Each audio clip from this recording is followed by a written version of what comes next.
gon' treat you right. She want me to love her life. Yes, sir. Yes, sir. Check. Check.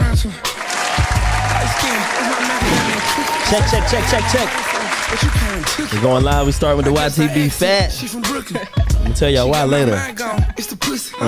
She got her me and her friends. Yes, sir. Yes, sir. Yes, sir. I've been on this heavy, man. Real heavy. Yeah, if we drop this one, I need. That's hard.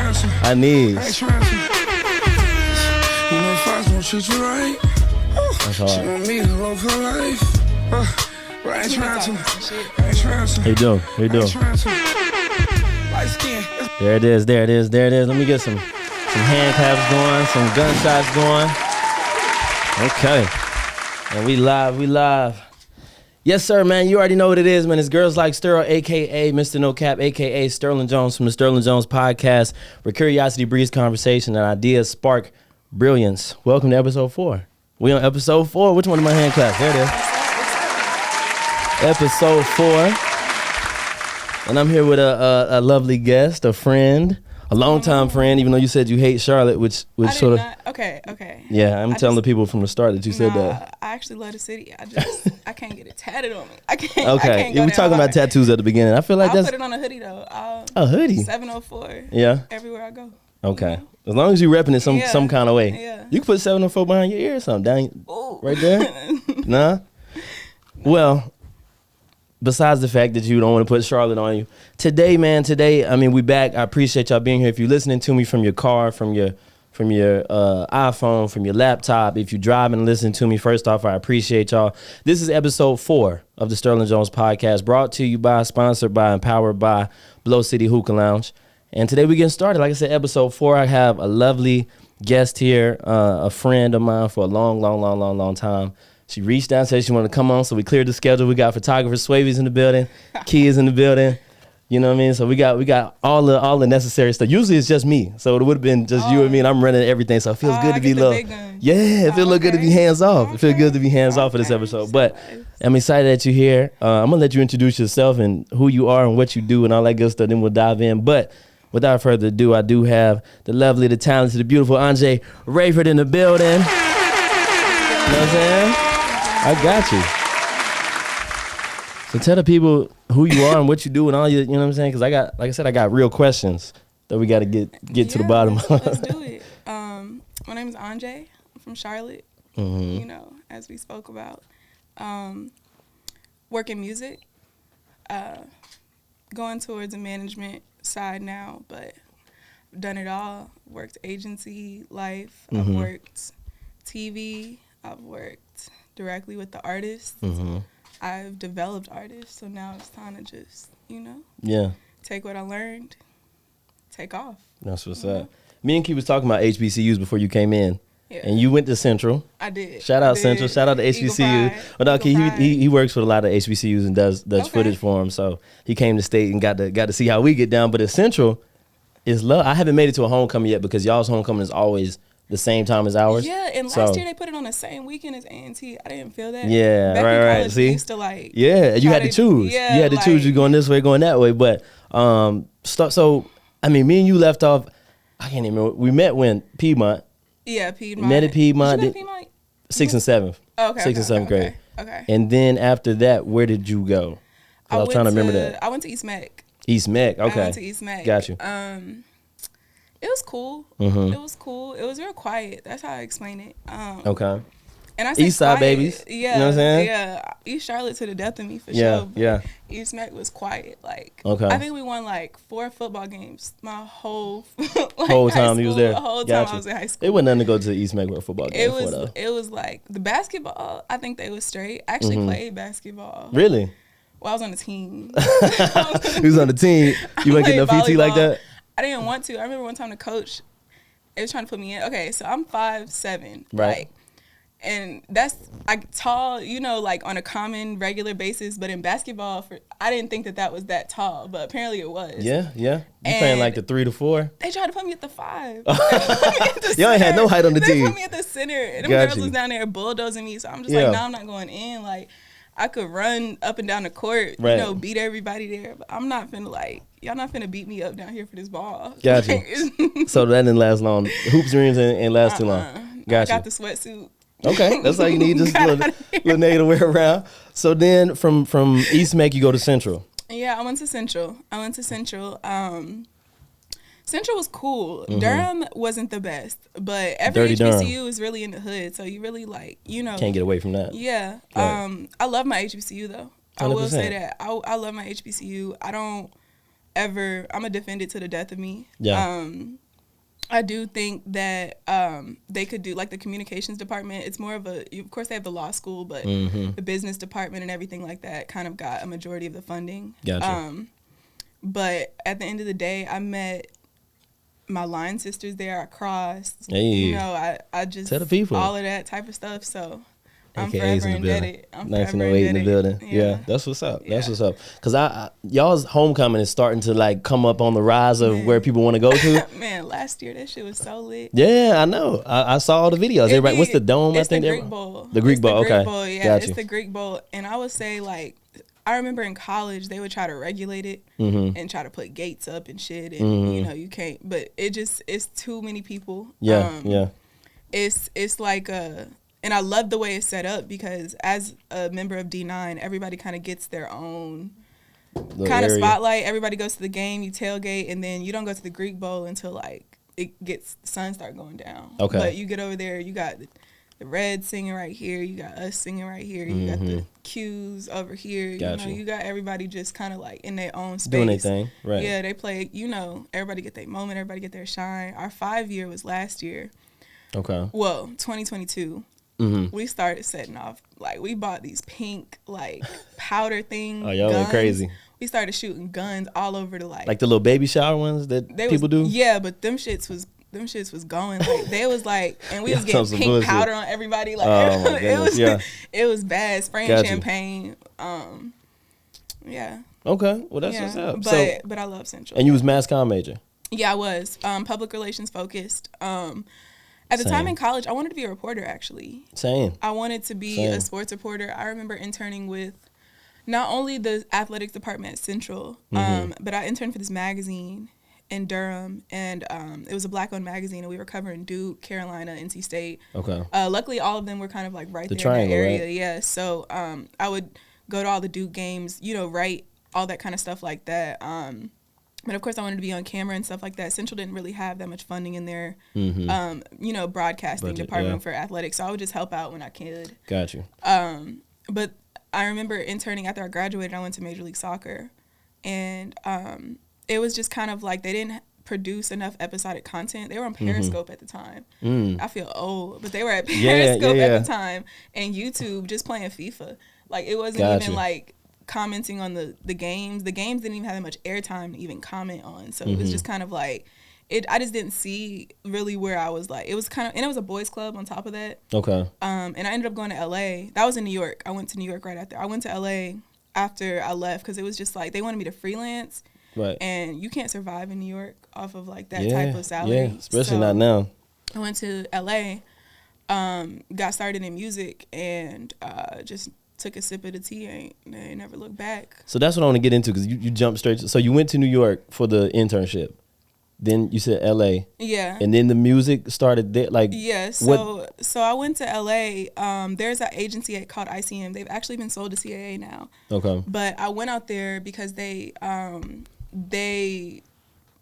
represented a lot of on-screen talent. Okay. And I wanted to kind of maybe be an assistant to an agent that represented on-screen talent. I'm like, okay, maybe that's my end. Like, maybe I can figure out, get some context like that. But when I got there, he was just like, those type of desks don't really open up that much. Everybody that gets in, they don't really move. Yeah, stay there till they get old. So he's like, but I do have a place in music.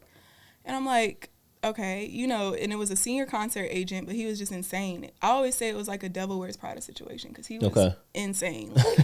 Like what? Like he was just I was crying. Like this is my first job out of college. Like the internship was at the end of the day still an internship. Right. So you're held to standards, but like you're not reprimanded for as hard for your your mistakes and stuff like that. Right. But when it's a full-time position, he was just crazy. And his desk had such a high turnover rate. And I remember when when I interviewed, they were like, this is for someone with tough skin that, you know, may have grown up just, you know, in an environment that they know how to handle that. And I'm just like, okay, so you want a black person. Right. They basically you want trying some to say. black people to come in and deal with this man because we the only ones that's, okay, all right, cool. Okay. So I get there to the interview. I end up getting the position, go to his desk. I stay on his desk for 6 months.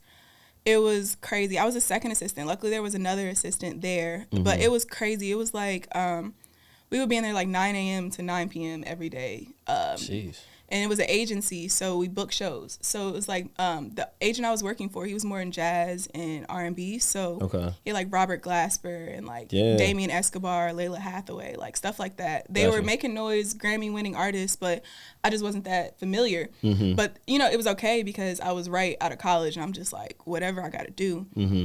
Stay there for 6 months, and then I think I cried I cried so many times. I used to go in his office and cry. I used to...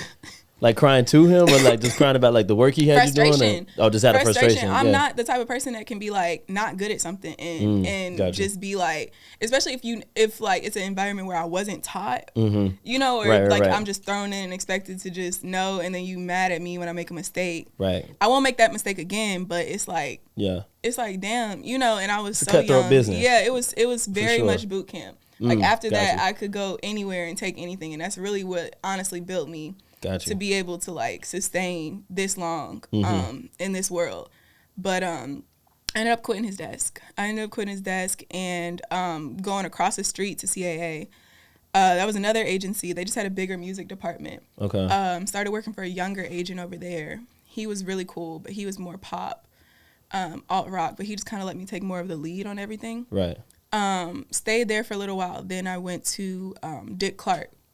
So Dick Clark Productions is the people that do, of course, the ball drop. Right. But they also do like the NBA awards, the Billboard awards, the American Music Awards. So I started working for the head of talent and programming. So he was kind of like the end all and be all, like who's performing, who's going to win this award, who's not going to. So it was just kind of like a lot of people would come in there and just politic to him every day. And that was 2020. So about a month before we were doing our first award show, COVID hit. And everybody thought it was just going to be like 2 weeks. You know, they just got this new office. So they, of course, wanted everybody in the office. It was just like, oh, we'll be back. Never went back. Everybody got laid off, including my boss. God, COVID was one of them. It was ugly for the whole entertainment industry as a whole, especially you can't do no shows and stuff. Yeah, with live shows, you can't. That's the epitome of like a super spreader. It's like that type of environment. Tour money and all that good stuff. So it just came to a halt. Everything came to a halt during that time, and I just know in this industry, I've always been told, my older brother worked in it for a long time, and he was always just like, you can't go cold for too long, because if you do, it's just like the first thing people are going to ask you when it's time for your next opportunities, what have you been up to? You're supposed to just always be this self-starter. And I'll get into that, but it's just this notion of just always working. Like, you can never not be working. And it's like, it's okay because the work is not necessarily not fun. Like the shit just is talking about cool sometimes. So it's not bad to always be working, but it does make you feel like you can't just like breathe for a second, you know, without somebody passing you or somebody lapping you. And it's not necessarily that you worried about anybody else, but it's just this environment. Everybody just so like... It's an industry that changes every day. Like, the stuff you were doing in 2020, you aren't doing now. Like, even month to month, everything can change. You know what I mean? I mean, it's a new artist every day that pop up that's 100%, hot. And 100%. You can... It's cancel culture so real. You can go down just as quick as you came up. So it's like... It's like, during that time, I just was just, like, trying to do whatever I could. I started working for someone and just kind of apprenticing them, managing artists and stuff like that. And they just kind of asked me one day, it was just like, Bag need an assistant. Like, would you be interested? Okay, wait, pause right there. So when you was doing this, Bag needed, where does that come, like, who called you to say, and Bag, we're referring to Moneybagg Yo for people who aren't, you know, so you gotta, you know. My bad, Moneybagg Yo. So somebody reached out and said, Moneybagg Yo needs an assistant. Yeah, so that's typically how it goes in the industry. A lot of jobs aren't posted. A lot of stuff, especially when it's like artist facing or client facing, is a lot of word of mouth. So it was just kind of like one of those things where it just was right place, right time. And And it's funny, I never really told this story. Like, I went to Memphis. I remember I flew to Memphis. I was kind of scared. At first when I got the call, I was just like, do I have to move to Memphis? I was like, I'm not going to Memphis. Like, I don't I don't really like, it's nothing there for me. Right. But it was like, nah, like, you're going to be on the road. And I didn't really like comprehend what that meant. Right. Like, you're going to be on the road. And he was based in Atlanta at the time, but of course he's from Memphis, so he was always, you know, just in and out of there. So I flew to Memphis. As soon as I get there, the airport gives like like it was just like it was like 1963. Like really, that airport. I've never been to the Memphis airport. So they're doing some renovations now, but like this was like 4 years ago. So it was just such a shocker to me to be in Memphis, and I was just like, all right, cool. So I touched down. I texted him. I'm like, hey, you know, I made it. And mind you, I grew up listening to this man, like grew up, but like he was like part from, of like high school, from high school to college, sure. like every party we had, everything. So it was just like, it was like, okay, you know, like let's see what's going on. But I also just kind of like, of course, had my reservations, but it was still like, damn, you know, like, okay, all right, it's an opportunity. Like, this is a hell of an opportunity. So I go to Memphis, text him, he's like, meet me at the studio tomorrow at 4. I'm like, all right, cool. Go to the studio. Mind you, I ended up staying downtown at this hotel. Luckily, the studio was near there. But Memphis doesn't have Ubers. Like, they have Ubers if you come in from the airport. But if you order an Uber, it's going to take 20 minutes to come. And it's going to be like some beat up. Like still to this day, or back then when you was doing it? Still to this day. Like, wow, if you're coming from the airport, or if you're downtown, or if it's something going on. Right. But if you're just like at somewhere and you just need to go, like, no, it's not quick like that. No, I remember I've been stuck multiple times, like trying to like. Memphis has Beale Street, right? Yeah, they That's do. Beale Street? Okay. They do. That's cool. That's cool. But I mean, I saw a whole nother Memphis than Beale Street. Like, that's not where we was. So that's the tourist. That's the touristy side. I was not on no Beale Street. So where was you at? So you get the call. I'm assuming your Uber was late. Is what you was about to say? No. What I was gonna say is I had to get on a scooter and just ride a scooter to the studio, because the Uber wouldn't come. Like, and I'm just like, fuck. Like, I can't be late. Like, you know. So I get to the studio. He's late, so it's okay. Right. And we sit down and talk, and I'm just like, okay, what are you looking for? And he just like, I just need somebody to keep me like on point, like my calendar, you know, like I just need, you know, like I need to take vacations with my kids. Like I just don't be knowing what's going on sometimes. And I'm like, it was such a short conversation. And I'm just like, okay, when do you want somebody to start? And he like, shit, right now. And I literally get in his beat up Altima with him and 2 of his homeboys. And I mean, like, that shit was different. And we go to this car wash and meet everybody else. That's where everybody be. And like, it was just from there on, I didn't go home for like 8 months. Really? Like, and what year is this? This was 2021. So this was a week before he dropped the Gangsta's Pain. So that's another reason why he was looking for an assistant so urgently, because he was about to drop, and he knew that album was gonna like, he knew he was about to go just have a lot of stuff going on. It was just like bam, bam, bam. He lives in Atlanta at the time.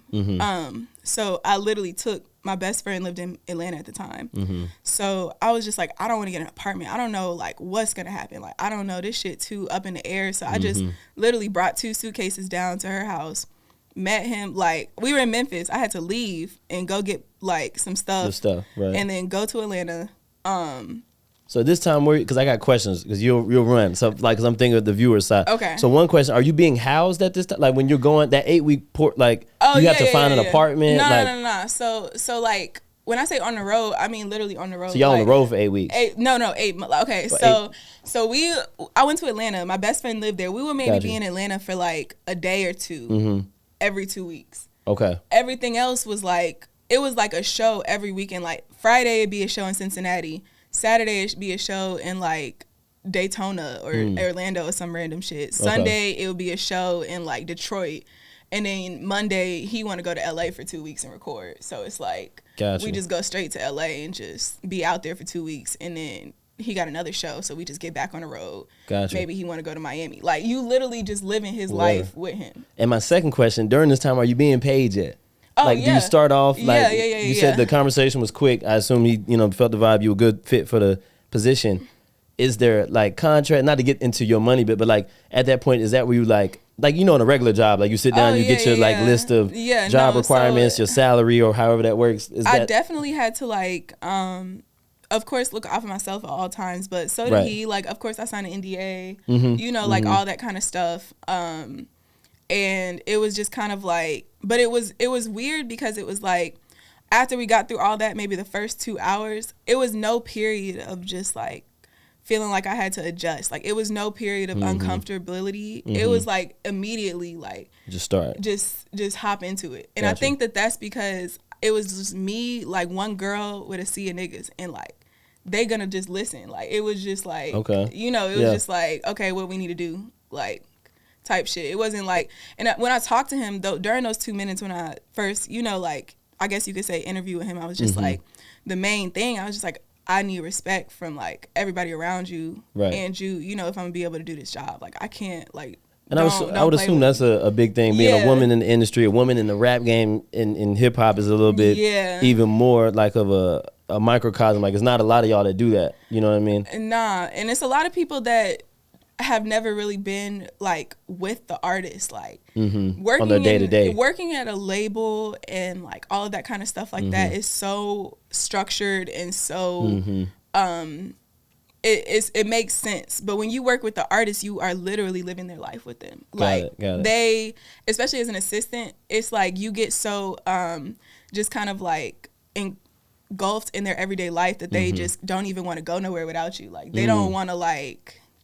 It got to the point where he's like, I'm not, you know, like everywhere he went, I got to go just on some shit like. Need your assistant. Yeah, like it's like you literally assisting them with every aspect of their life as an assistant. And a lot of times, like, you know, they got a whole bunch of dudes with them, so they thinking that you they assistant too, or like, you know, like it's definitely like trials and tribulations is what I like to call it, that you go through. But you got to just come in with a certain attitude, like you. But this is your first rap artist. This is your first like artist in general that you just supervising. Literally, like I worked a little bit previously before that with like a Detroit rapper, but it was not as hands on. Got you. And he wasn't as like bubbling as Bag was at that point. So it was like you got to really just come in with that type of like don't play with me type of like, and that's the only way it's gonna work. Tough skin. Opinion. Yeah, like I could assume you got that a little bit from that first guy you was working with, you know what I'm saying? He sort of put some like layer on it, like this is what it is. So if you use that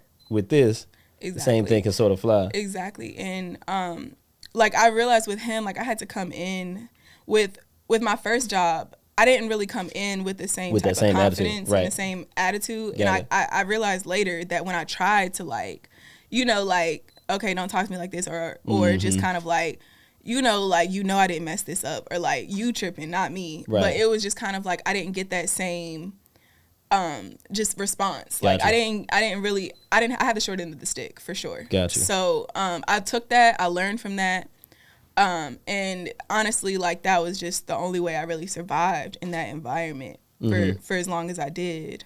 Okay.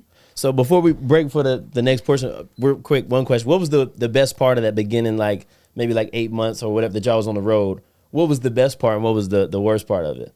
Because I'll say that to say while you think of what you about to say. I was on tour with the Baby for a little bit before COVID, doing clothing. Like we would like the tour merchandise and whatnot. And that was the same thing, like got thrown in. I met with Arnold from SCMG, was like, this is my nephew, he oversees it now, get with him, figure out everything. So we making moves, going to Atlanta, getting clothes, and then we on tour too. We going city to city like you talking about, and just sort of living the life with them. We was a different port. We weren't with Baby necessarily, but we was like, every show we flying the merch out to different places. And it's quick, like you said, it really ain't like a time period to like train and learn. You just sort of get into it. But the concerts were fun. And I saw Bag at one of the shows we did in Atlanta. It was him. YK Osiris was there. This was in 2020 though.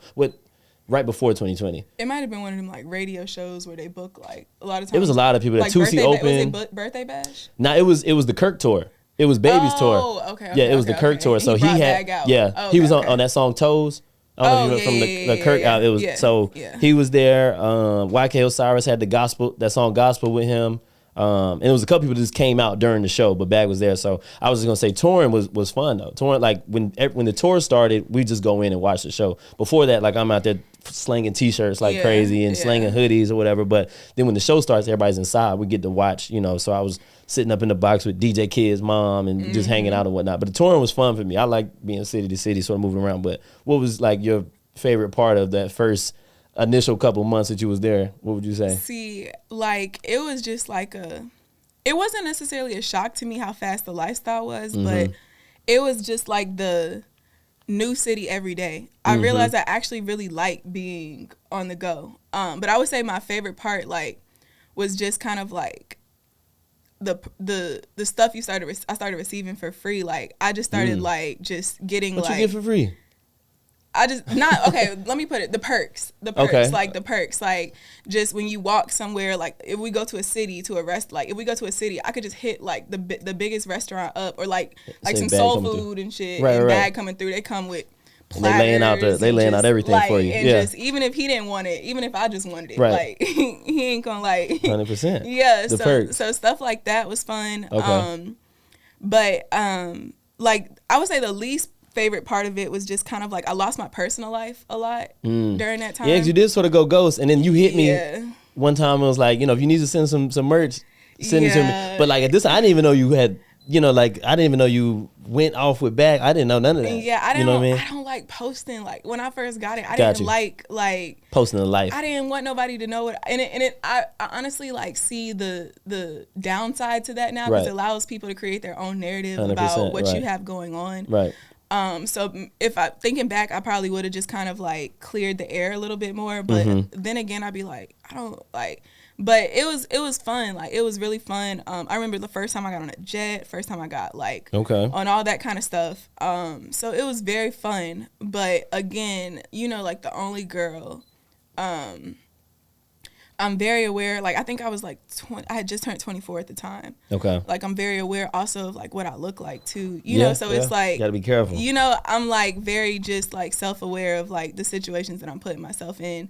But I just, like, got really lucky with the artists that I was working with and the people around him. Like, they were very, from the jump, like, I never not felt protected. Like, I never felt like I was, like, on the like wrong side of the situation, or like I never felt like I was gonna get left behind at this show or nothing. Like if anything, it's like you walk in the front, person, you go first out of here, and that's everybody else like security, they looking out for me just as much as they looking out for Bag. So it's like, you know, that was cool. Taken care of. That was cool, yeah. The money was good. I wasn't really spending much money because I was on the road. You know, like all of that kind of stuff was very cool.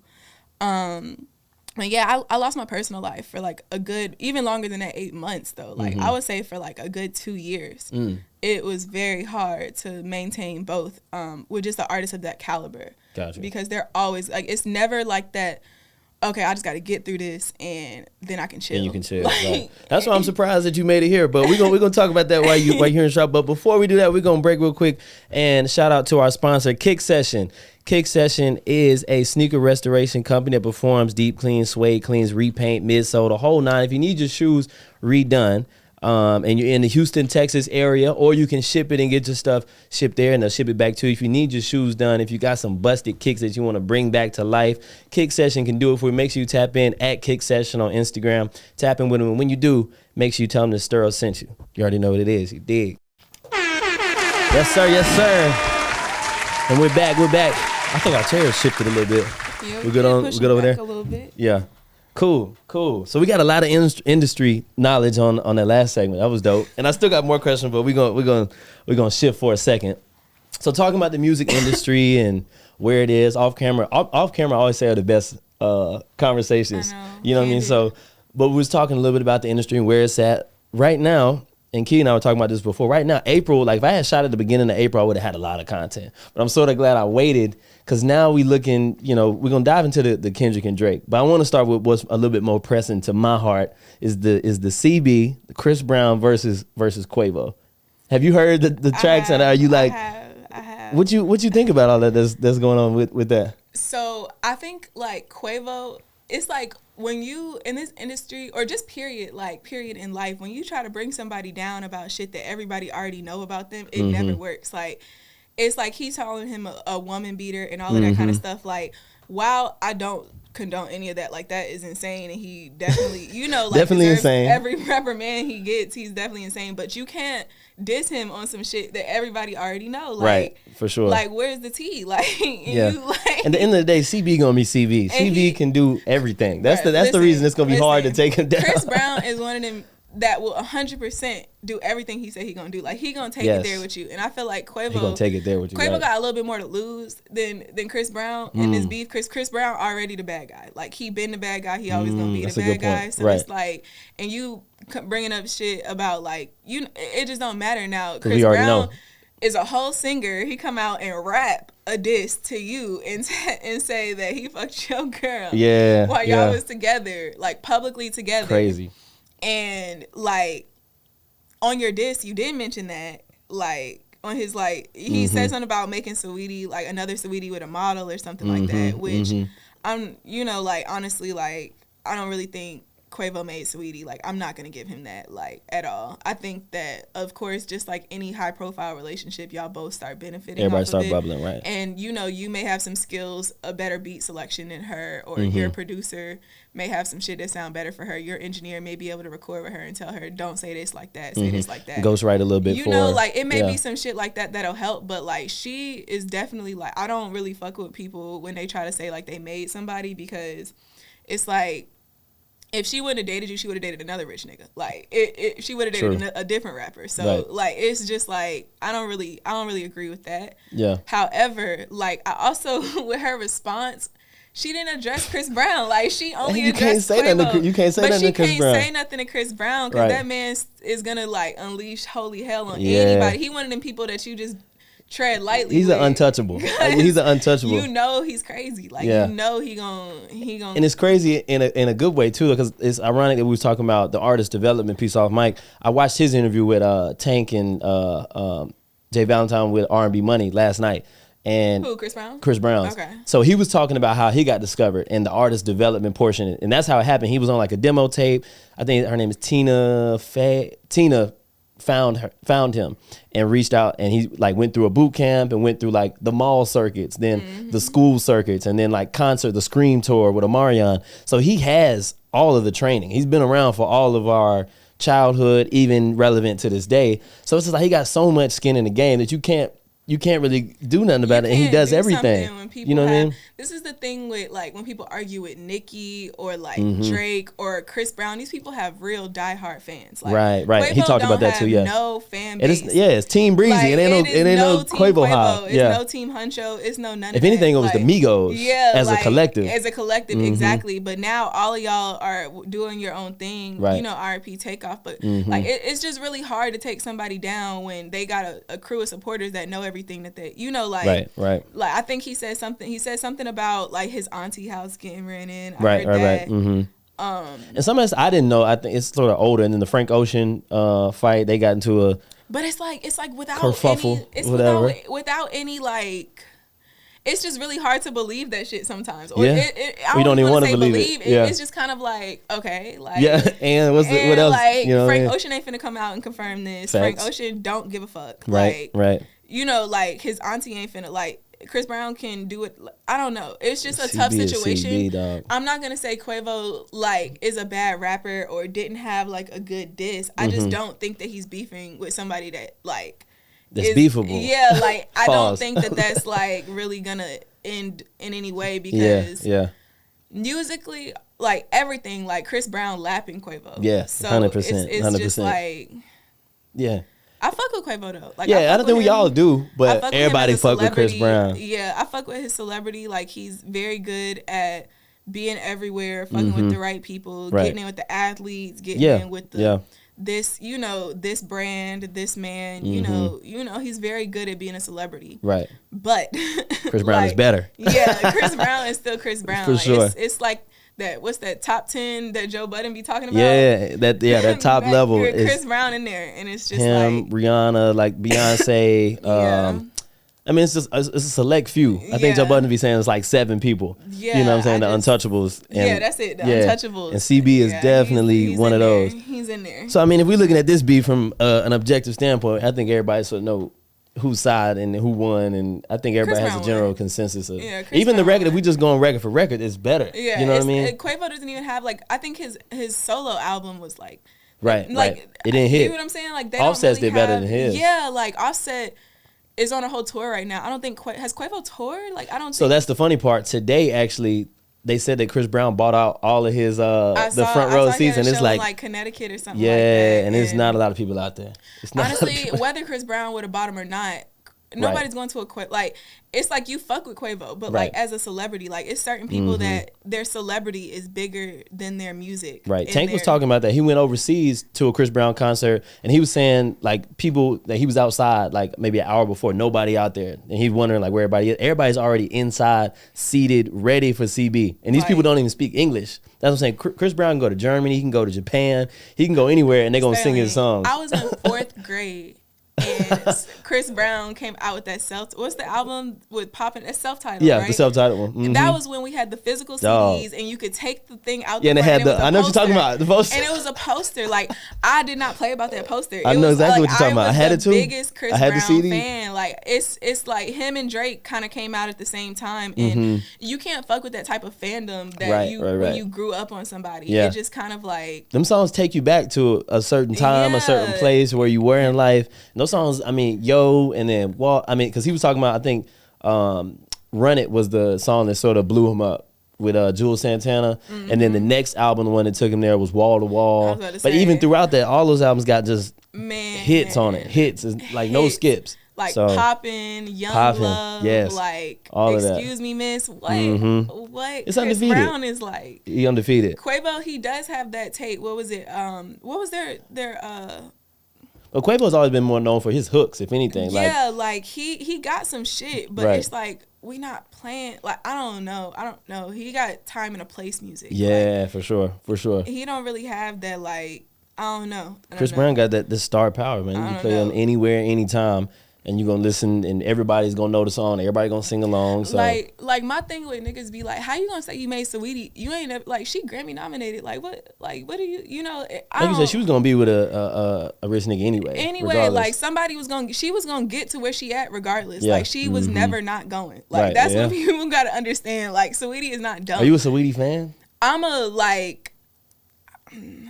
Are you playing Saweetie in your car? Are you? I'm a fan of like women I'm a fan of women. Like I'm not gonna say all women because some bitches are very dumb, but like I'm a fan of like women going to get it. Like I'm always gonna be I'm not a male empath. I'm always like, okay, what did you do? Like you know, because men really will like gaslight you type shit. But I just think she. Not saying she may have went about how she moved the right way. Like she probably, you know. I think she's more of a public figure. But like you know what I mean? she her content, like just everything she had going. Like she went to USC. She had a degree. Like I don't really see her as one of these like IG girls that was bottle girling and just had a song that took off and just went somewhere. Like I don't think that's really like. She could have made it in modeling or anything, or brand ambassadorship, like anything that she does. She got that look to her. She can get off regardless. She not like the rap was extra, big huge star, but she was always gonna make her money in this industry. For sure. Quavo or no Quavo, like 100%. So yeah. Shout out Team Breezy. We team Breezy. We then? Team Breezy for sure. Team Breezy for sure. Bet. So speaking of beef, we're gonna keep it on beef. It's sort of over now, I guess, for the moment. It may not be. But the Drake and Kendrick. Yeah. So, I mean, everybody knows what's going on with that. Like That came out, still getting played anywhere and everywhere, which is groundbreaking. You know what I mean? Like that song. Go crazy. The beat, that's what we talk about. That Metro, I mean, Metro did his thing, and then everybody made just some drums. Yeah, he shut up and made some drums. But everybody that was on that track got on there and did what they had to do. Because I was out at like a little hood spot, a restaurant, and it came on. People singing Kendrick's part. You know what I mean? Like you don't get a lot of songs where people know Kendrick because he's so lyrical, miracle. You know what I mean? But people sing his part. Left wing, conscious rapper type vibe. I think that was so strategic for them to get him to be the one to do that too, like to deliver that message. You know, like so. I mean, Kendrick need to respond. I ain't gonna lie. Like, yeah, I ain't lying. He need to respond. Me and Q was talking like, about that, and I already was thinking he's so methodical to the point. I don't think that he's gonna do it when we want it. It's gonna be just out of randomness because Drake sort of did it like on our time. Because I think Drake he loves the art of battling. He loves the art of rapping and getting into like keeping it fresh. And he's he's like King Petty on the gram. He can go on the gram and like the Magic City thing he did with the drummers outside of Magic City, telling them to play some drum, like the little stuff like that. Kendrick ain't a social media nigga, so he ain't gonna be playing the social media games. It's gonna be like strictly rap. So when he gets back on the beat, whatever it is, and whenever it is, I think it's gonna be some fire. That's my thing. Like Drake, he does all that petty shit, but he still hold his own in the studio. Yeah. Like he's still like. He can do both. Yeah, like he can do both. Like I've never like underestimating him. You know how they be like never underestimate like a Steph Curry or Tom Brady. Tom Brady. Comparing Drake him to like, but it's like you can't underestimate him in any way because like you could think it's something so like this hook is so corny or this that and the third. That shit gonna get off. Like any song, anybody he get with off way quicker. You gonna hear Drake's. You're not gonna hear no Kendrick in the club. You're not gonna hear nobody ride down blasting Kendrick. Right. It's just kind of like I don't know. Kendrick need to respond. No, I'm not gonna lie, he need to respond. But Drake, like, it has been like I saw that it has been brewing. When I first heard the diss, I was in utter and complete shock. I'm not gonna lie. Who's were you in utter complete shock for? I was just in utter and complete shock that I was never gonna get another Drake and Future collab. I was like, bro, since when? Like, anybody told me nothing. Dog, what was the one that came out? I think it was our sophomore year. What a Time to Be Alive. Yes. And you want to know what's crazy? Oh my god. My best friend and I, we were just at Dreamville. We had like a legit hour-long argument because she was trying to say Drake kind of made Future, or like that album kind of like piped him up. In a sense, you know how Drake will like hop on somebody's shit and then pipe them up and then they're good. I'm just like, no, I wouldn't say that. Like Future they were around. Beneficial to each other, and then on top of that, whether Future did that album or not, he was still gonna be who he was today. Yeah, like it wouldn't Future, be one of them untouchables too. Future, he got bitches, like he got everything. He may not have the accolades. He may not be that nigga in China like Drake is or some shit like that. But like Future is Future though. He's still Future, and I really just don't.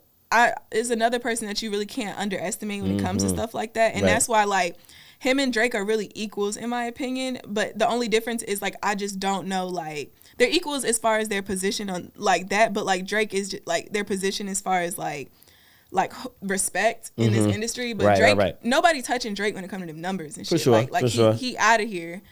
But I don't know, like everybody turning on Drake. I feel like Drake is kind of like a menace to society a little bit, and he really moves like he don't really give a fuck. Yeah. Which what you think about that? Like do you think it's like a reason that everybody turned on him?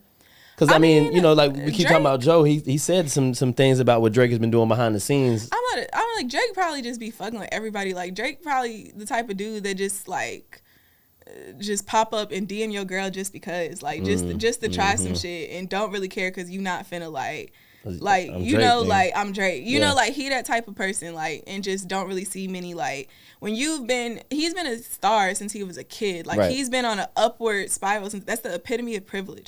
So he kind of just has never really like he may have faced adversity personal life wise, but like he's never really like declined, and it's like he's not really like he's literally untouchable. So I don't really think he has the same idea of like consequences or like fear just a privileged, of anything, a privileged rapper, like privileged guy. He's the definition of a privileged rapper. Yeah. So it's like I don't know. Kendrick just need to respond. Like I ain't lying, cause like I just like the art. You know what I'm saying? Like the rapping that they're doing.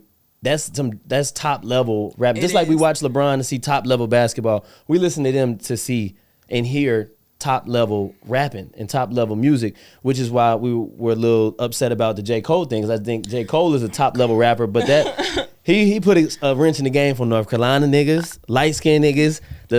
I'll take one on the chin, bro. That was I'm like, dog. So you was at Dream? I was at Dreamville, and what was the reaction in real time? The energy just flopped. Like, first of all, everybody thought J. Cole he was bringing Drake out. Everybody thought he was bringing Drake out. Like, everybody, because, you know, obviously, like, Kendrick and Future was teaming up. You know, they was dissing them. So, Right, you know, right, you yeah. thinking he finna respond with Drake on stage. Dog, and with a whole nother it rap. made even more sense because Drake's tour had ended and everybody was like, okay, he finna just come here. Nicki was here. Yep, We thinking maybe Nicki gonna bring out him and Wayne or something. Like, we just thinking something big finna happen. And this man gets on stage and apologizes. Like, apologizes. Rap is crazy. Like, and says, he starts talking about how he was in like a deep slumber for 10 years and like ever since he put the diss out, this, that, and the third. And I was just kind of like, you didn't think about this before, like the whole process of you making the diss. You come to this conclusion 2 days after you put the diss out. Like, it's just like, okay. It's just one of the things I was like, okay, bye. Like, it's just like, and I think Drake addressed that in his song. He was just like, he don't speak for us or something, something like that. Because I think, like, honestly, like, me and my friend, we was like, maybe, like, Cole told Drake, like, this what I'm finna do. And Drake said, man, I ain't coming to that shit. Right, like, right. Not if you about to do that. Yeah, like, I'm not pulling up. You finna do that weird ass shit. Yeah, you know, like. That was some weird shit for sure. But J. Cole's another one of them conscious rappers where it's just kind of like. But I was under the impression if you like rapping so much and this is battle, like you would never see LeBron again or somebody like go out and be like, nah, I don't want to play no more, man. I don't want to beat you. If we playing 21, if he playing 21, anybody, he going to be playing to win. That's what this was to me. J. Cole just don't like the lights, though. J. Cole don't like the lights. True. Like, I think he a North Carolina dude through and through. But you can't like do all that rapping and all the shit talking and be on everybody's feature and kill shit. And then when it's your time to kill shit, that's why drop your sword. That's why everybody was blown. Like, that's why I was just kind of like, okay, bye. Like, it's just kind of like, even going forward, when he dropped, I'm just going to be like, I still love J. Cole. You know, I'm from North Carolina. Like, we all grew up on that. But, like, damn, like, y'all boring. Like, y'all boring. Yeah, I'm especially tomatoes. like this was a day-to-day thing. Everybody waiting. Like, this was a huge. Man, Dreamville was the perfect stage. It was almost set up. Right, time-wise and everything. They did all of that on purpose. Like, it was almost set up for him to address it on that stage, and he get upset and apologize. So it's just like. I can only imagine being there in person. Then he apologizes to Kendrick. Like, he like straight to Kendrick, talking about this my favorite. Like, he was like, how many of y'all Kendrick Lamar is your favorite rapper? And if you saw the crowd, everybody was like confused. Would have been confused. Like what? Yeah. Like what? So I mean, that was cool. I guess that's definitely gonna go down in rap Hall of Fame as just the worst way to go out in a battle. Giving up, laying down your sword and just saying take one on the chin. Did they really diss J. Cole directly? Like, that's what another point of view I got. I was like, okay, you know, they was like, J. Cole wasn't really the target of the diss. He was kind of fuck like, the big three, it's just me. Yeah. You know what I mean? And that's who the big three that we all deem as the big three. But then it's like, who's really the big three? You know, like, he never said, like, J. Cole in that song, what did he say? He was like, Spider-Man meme is me looking at Drake. Did he say they was the big three? No, he said it was him and Drake. Yeah, like, he never, so it's like, he never directly like diss J. Cole. So I feel like J. Cole felt like the only reason he came back was pressures more than like him actually feeling disrespected. Right. And I think that that's what was weighing so heavy on his heart, and also because it was Kendrick. But like, it's just like, come on, like, come on, like. Well, let's get to the girly beef. I don't know if it's beef. Maybe you can hit me a little bit more. What's up with JT and Carisha? Are they still like are they still an item? I know JT's doing her thing with these little small city bar. They definitely was just arguing on Twitter. Yeah. I thought that was like kind of lame to me to argue on Twitter with somebody that you know, I just don't believe in letting people into your household and drama and shit. Obviously, we all knew with them going separate and like, you know, Carisha engulfed in a lot of this Diddy shit. That, you know, like, they were obviously going their separate ways and doing their own thing. But I mean, just to let everybody know that it was so much drama in the household. You know, but at the end of the day gotta end. Like, if it's on site, sometimes it's on site. Like, sometimes you just get this feeling. And JT was arguing with everybody under the sun for like a week. So it was kind of just, I think she was just like, okay, so, and another thing, like, and I mean, like, Carisha don't give me like the fighter type. She gives me more of like the okay girl, whatever. And JT like the I'm keep going because now you know up. Like like you play with me, and JT's probably a little bit more sensitive than Carisha is, and Carisha, she may have taken stuff, you know, I don't know, like, we not there. I'm sure it's a lot more. This is all speculative, you know. I'm sure it's a lot more to it, but I can only imagine that like when Carisha got with Diddy, like it just kind of like everything else just took a backseat to Diddy. I can only imagine like with that type of man, right, and how engulfed in him she really was, like in real life. So, you know, I mean, JT got her own man too, though. That's what people don't like. JT got a man too, and she be up under him. So it's not. What you think about not to cut you out, Uzi's antics at rolling loud? That shit he be doing. To each his own.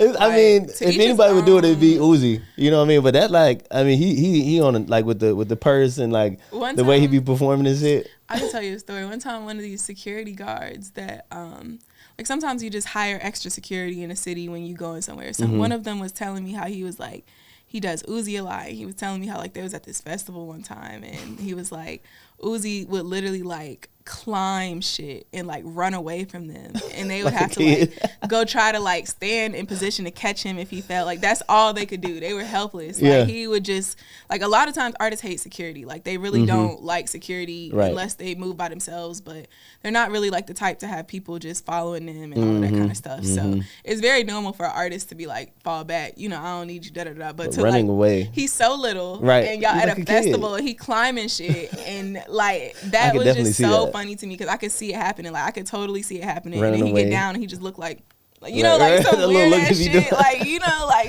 he reminds me of Prince and his security. But Prince used to get on his security back, and his security would just walk him around places. You know what I'm saying? So like it's sort of like that. But I don't know. Uzi's, it's sort of like I guess it's androgynous is what Prince used to call it. Like the guys that's okay with being a little on the other side, but like still being masculine. Like I don't know. It's interesting. To each his own. Yeah, everybody got their own thing. To each his own. You know but I'm mean? like, JT, the way you be coming for everybody, right? And that's an easy target. Third, like it's an easy target just to go at your dude. Yeah, you know what I mean? like you Uzi know, him too though. He one of them, like if we talking music and all of that, like he and is. star power. He is. You know what I'm saying? Like, he definitely is. That's what I'm saying. To each his own. Everybody got their own lane. Everybody got their own thing. You know, but I just think like her and Carisha, sometimes things run its course.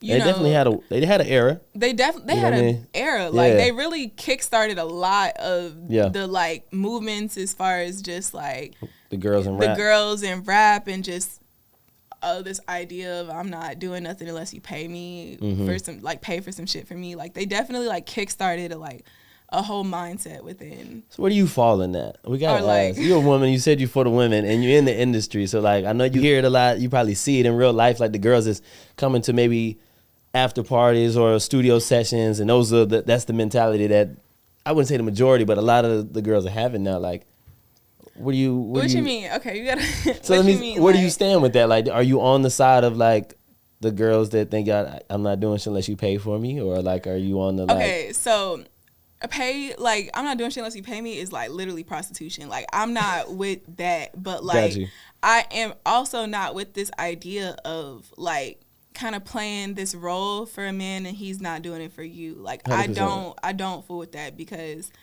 a lot of times women will break bread before a man, like and you know, like you do have like a lot of women that also throw themselves, and like sometimes it work, like sometimes that shit really be working, but I just think like I don't know, you got to know who to try that shit with and who to not try that shit with. Like, and you also got to be very like real with yourself on who you are, because like you can't be out here thinking, you know, like it's just not gonna go. But I'm too bougie on that side. Like I'm like straight. Right. I'm straight. Like it's interesting to see that that's the shift. You know what I mean? Like that's where everybody's seeing, and then like.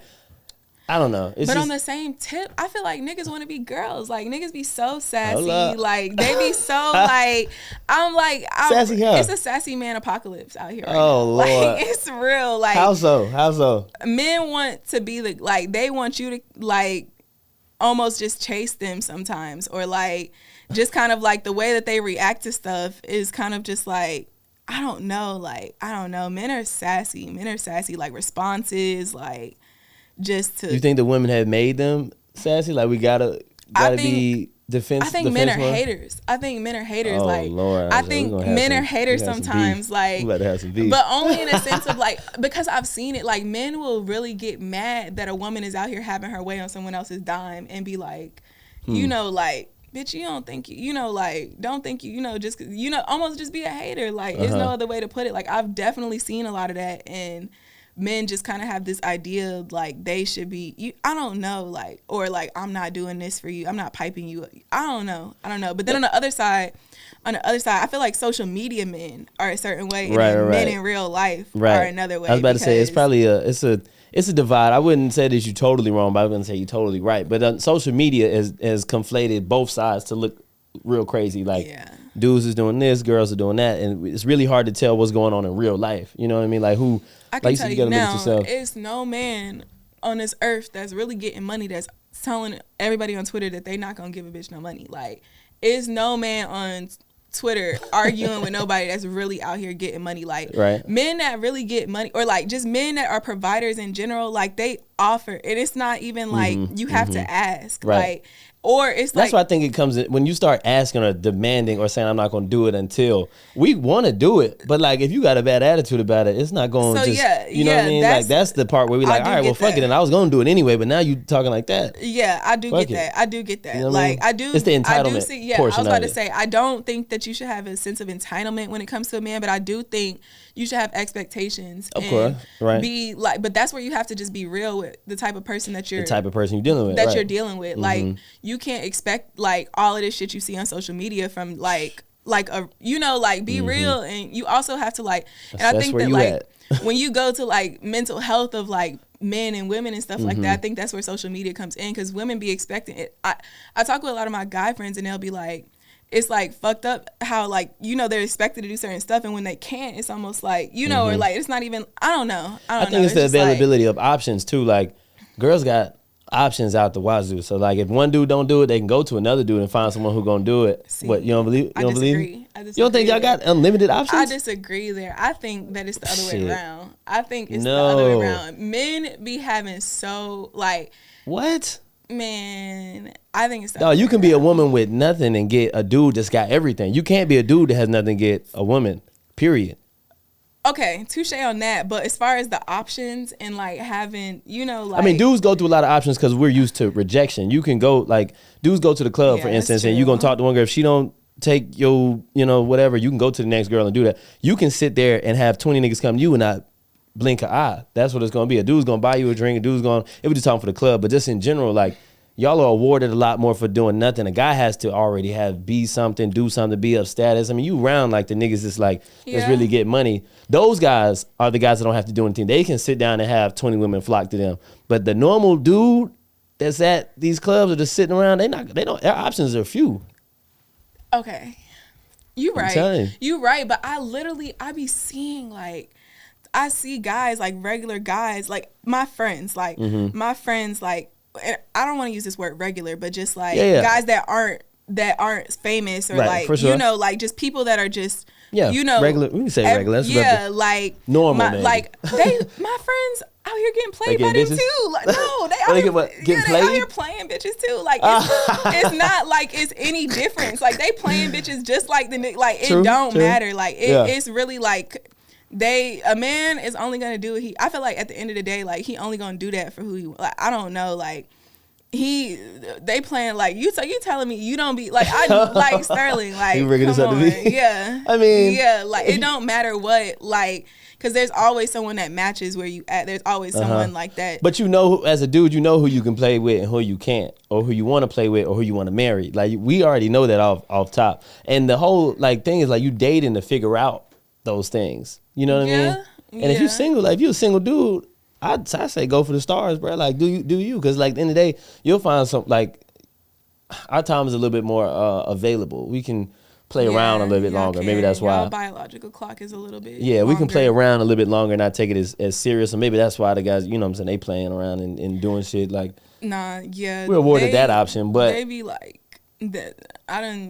Like it don't matter what stature, how much money you got. A man is still gonna try you. Like a man's still gonna try his, like, and it don't, and then that be what's worse when you like it's somebody, or if it's like a man that's been hitting you up forever and you finally give him a chance, and then he start trying to play with you, like you know, like it just be like, nigga, what, like what, you be like mind blown, like and then at that point it's like the way that those type of dude, like if it's a dude that's been hitting you for a minute and you don't pay attention and you give him a chance and he just start being consistent. That's really how it ends up like happening. Like you just like, okay, fuck it, he consistent. Like I'm gonna just keep like, especially if you're not dealing with nobody at the moment. Right. And then you look up and the same thing that happened to you, you might as well go back to the nigga you've been getting played with. Yeah, I'm gonna say the girls be y'all got the girls be playing niggas too.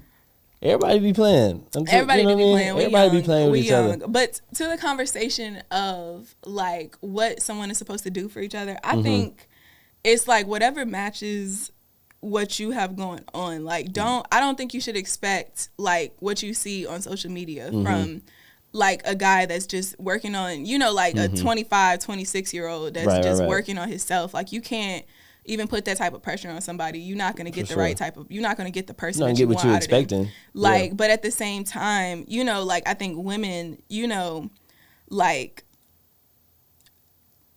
in order to be submissive, you have to feel like comfortable and you can submit. And it's not always about money when it comes to providing for a woman 100%, and like just making them, you know, submit to you. But I just feel like when people be arguing about all that 50-50 shit and right, that's like the podcast question of the year. You like gotta the 50-50. just do what worked for you. Do what worked for you. But like I never in my life will agree with a man like not paying the bills and a woman pay, you know, like the woman, I don't think, like if it's ever not gonna be 50-50, it needs to be more on the man than the woman. And like, I agree with that. I grew up in a 2-parent house, so I totally agree on that portion. I just don't like when it gets thrown like do everything and I'm not gonna do anything. Like I don't believe in that. That's not like realistic, honestly. That's not realistic. But at the same time, like a lot of these men say they do pay all the bills. That's all they do. Like if they not doing shit else. They not doing nothing else. If y'all got kids, if y'all got anything else going on, like you got your own, like that's it. Like you still gotta maintain, you still gotta do everything else, like, you know, all of that kind of stuff. So I don't really think that money is like people just look at it like, oh, you pay all the bills. Like I don't really think that even still solves everything. For like, sure. It's still like it's gonna fill the monetary gap for that little portion of time. But then like the provision, the security portion, all of that comes into play. I saw an interesting thing that said that white women go to college to find a man and black women go to college to show they don't need one. I thought that was an interesting little. That is interesting. Because you know how like we talking about the marriage and 50-50, so it made me think about like in most white households, and I'm not white, so I'm speaking on behalf of white people. It seems as if they go to college, they find a man, they get together, they doing it together. It's a joint income in the household or whatever. And the black side is not the same. It's more like I'm doing this because I can show I don't need or want a man, and then we end up in these 50-50 debacles when like the average person might be making 60 and the other person making 60. Household income is now 120, rather than we just like, I'm going to use my whole 60 to pay for everything. You don't do anything. You know what I'm saying? Yeah. It just seems like it makes more sense. And maybe that's my 2-parent household entitlement, but like doing it together, like you said, and even if the man is doing more, which I agree we should do more, but it should be some type of, you know what I'm saying, trade-off equally. But I don't think you can expect a man making $60,000 a year to pay all the bills. Right. Like that's what I mean by being realistic about who you That's not fucking realistic, with. Like, for sure. Now, I don't agree. If you out here fucking with a man that is like rich as hell, like posting shit 24/7, got this new every day, and you still go like that, like okay, like, and you making $60K, and he all of this, and y'all still that's right. Crazy. That's a little different. Yeah, that's insane. Like, but you can't expect nobody like if y'all equal, like you know, like, and he's just need to be romantic and kind of just like fill that void. Like that's what needs to happen there, and have a hustle to him that he's working to eventually do. You know, because at the end of the day, like say a woman is 66, you know, they both making 60 if you start having kids, 2 to 3 kids and shit like that. Like it's not gonna even out. It's not. Yeah. So like something gotta give. Yo, you already know the vibes, man. It's Girls Like Sterl, aka Mr. No Cap and Check Me. Brands, business owners, get with me and get with me quick. What I want to do is highlight your brand. I want to put your brand right here on the Sterling Jones podcast. If you want some product placement, if you want to shout out your business, if you want to come on and talk about your business, I got different packages. I got different things set up to where I can highlight your business right here on the Sterling Jones podcast, and it can be seen by a huge audience of your people. And I want to make sure to be reaching your people. So business owners, brands, anybody that's got something they want to put out there, make sure you tap in with me so we can get you live on the Sterling Jones Jones Podcast. We can get your product right here on the Sterling Jones Podcast and make sure that your product is being seen by the biggest audience possible. So make sure you tap in with me. And like I said, it's girls like Sterling Jones from the Sterling Jones Podcast. You already know the vibes. You already know what it is. You dig. Like, nobody can really relate. Your own, yeah. So it's hard to talk to everybody without it feeling like bragging or feeling like the shit you going through. Like, I'm over here crying because, like, we got to go to this city tomorrow and we taking a jet and I got to, like, work harder since we taking a jet and not taking a commercial flight. We don't get to sleep, like, because the jet can leave whenever you want. And I'm sitting over here crying because I ain't slept. And, like, I'm talking to my friend who over here, like, struggling to pay, you know, like, or like, you know, like, it just, like, our issues weren't the same. Got you. And so, like, I had also had to realize, like, what long term do I want? Like, what type of person do I want to be? Because I value my friends. Like, I don't want a whole bunch of industry friends. Like, I don't want to be. And I like that though. You still kick it with the same people. Like, you still be with Alex. Shout out Alex. Yeah, like, Santi, like, you're still. My people are my people. Yeah. I don't really be with that, like.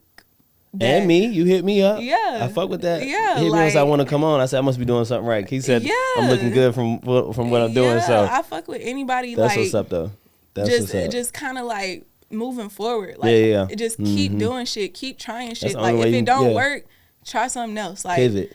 Don't be afraid to, you know, and that's what I'm going through now is like kind of just stepping out on my own and just kind of like not being afraid. Because like I was telling earlier, I don't really post a lot. Like, I don't really do a lot of shit like that. And a lot of that had to do with just a lot of the stuff. You have to move with such discretion. You know, so I definitely couldn't post everything. But I definitely like I did one TikTok where it was like a day in my life type of shit. That shit got so much engagement, so many views. It went viral to the point where Bag calling me like, why you ain't tell me you on TikTok? Like, really? Like, yeah, the shit you do is like not an everyday thing, so people want to see that. And yeah, like I could have done shit like that and, you know, kind of maybe built up like an online presence for sure. more. Yeah. You know, like there's so many shoulda, coulda, wouldas. Right, you know, so like, and that just comes from me just like not really liking to interact with people on that level online so much. Or I won't say that. I don't like people in my business. Like, I hate people in my business. I feel like you've been a private person. I hate it so much. Like, I like to control my own narrative. But with that being said, when you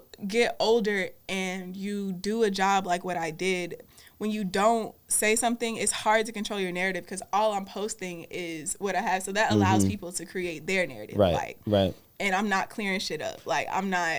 Yeah, Joe Budden just said that about that Amber Seals thing. Like, when you have a rumor about you, it's your job to either confirm it or, like, tell the other story. You know what I'm saying? No like, response is a response. Like, yeah, true. Always. Yeah. It's always a response. Like, that's why I'm learning. Like, I'm definitely learning a lot. I was watching Jada and Des podcast the other day, and Des was talking about like just kind of like how she was perceived, and she was saying how like she don't talk a lot online or like respond to people, and everybody always thought it was this, that, and the third, when really it's just like this internet shit be a lot. Like, that shit be a lot. Like, you weighs really on people. Yeah, if you like, don't know how to manage it. Yeah, like I used to talk like my phone would ring like 50 times a day.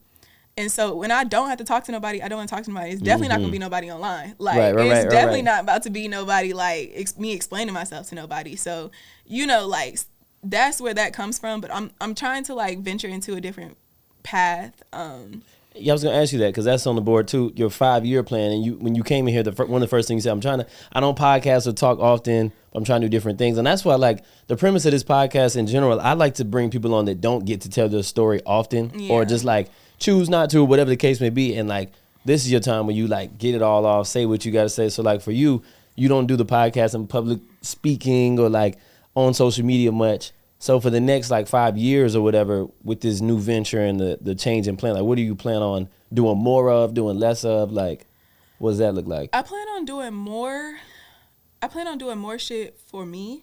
I plan on definitely like just making my decisions based on me and what can balance my life out. Like, I'm a Libra through and through. Like, when I'm not balanced. You're a Libra? I meant to ask. Yeah. When's your birthday? October 18th.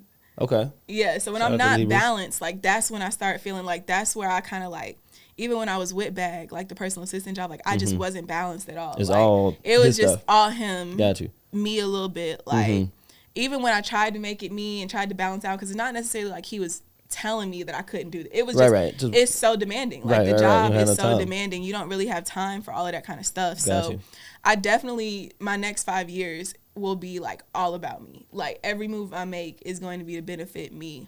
I feel like from the point when I graduated college and went to ICM, even when I went to New York to now, I have grinded. Like I have like done everything that I was like I done worked the little jobs. I done knocked on doors. I done passed out CDs. I done like passed out my resume. Like I've grinded. I've done all the shit that like, you know, you need to do to just get there. I have hella connections, you know, like shit like that. So I'm not in that space no more where I feel like my career is the only thing that can uphold me in this life. I definitely feel like you have to create, and it's like in the music industry, you'll see a lot of women like that are in high positions, 38, 40, 45, no kids, never been married. Right. Like, and it's just so common because it's like so time. And that goes back to what I was telling you just about the music industry, just the like an atmosphere of it. You just got to keep going. Like you can't really stop. Like, but at the same time, when you do stop, that shit is not going nowhere. Like, it's like you just gotta have like a skill set that's so transferable, and that's why you gotta just keep going. Like, and honestly, like I thank God every day, even just to like wanting to be a reporter and go into music. Like journalism is a dying industry right now. Like it's bad. Like, and as a black woman, you see 2, 3 on TV. Like, and I bet it's one of those ever changing one, because journalism from what we knew, like doing like writing or sports publication, now it's podcasting, it's all digital. But it's like even podcasts, like it's getting saturated. Super to the point saturated. Like there were so many podcasts that Spotify like. And all these people gave all this money to that, you know, that did make it. I have someone, like one of my friends, my brother's friends that was like working head of podcast at Sony. Like they're laying shit off. Like it's not funded no more. Like the podcast and stuff. Like everything that isn't like everything that everybody just jumps on sometimes. You give it a little while, you know, see, and then it just gets like quietly defunded.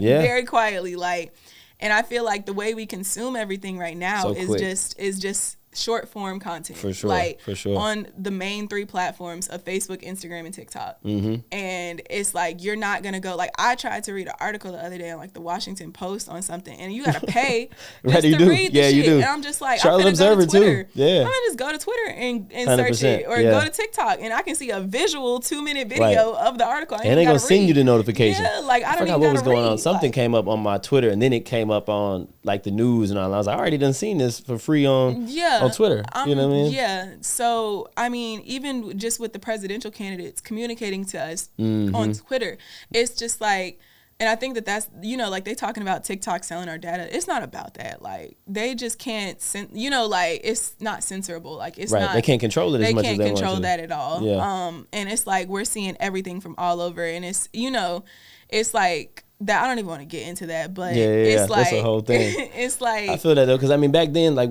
just speaking political, like back then you only heard political news from like 1, 2, 3 different news sources or whatever. Now people get on like that lawyer guy that was doing the Meg case, for instance, like he can get on there and tell you the whole case to a regular person, and you hear everything that's going. Like it's just a lot more people that have the ability to get on the phone and just tell you what's going on, rather than like it's getting, you know, you getting it from the news, because the news gonna have that little spin on it depending on who you watch. I'm on TikTok. I can see 200 clips of the whole YSL trial. Right. Like on TikTok, and keep up through there, and then it's the lawyer that's gonna tell you everything that's really going on in real time.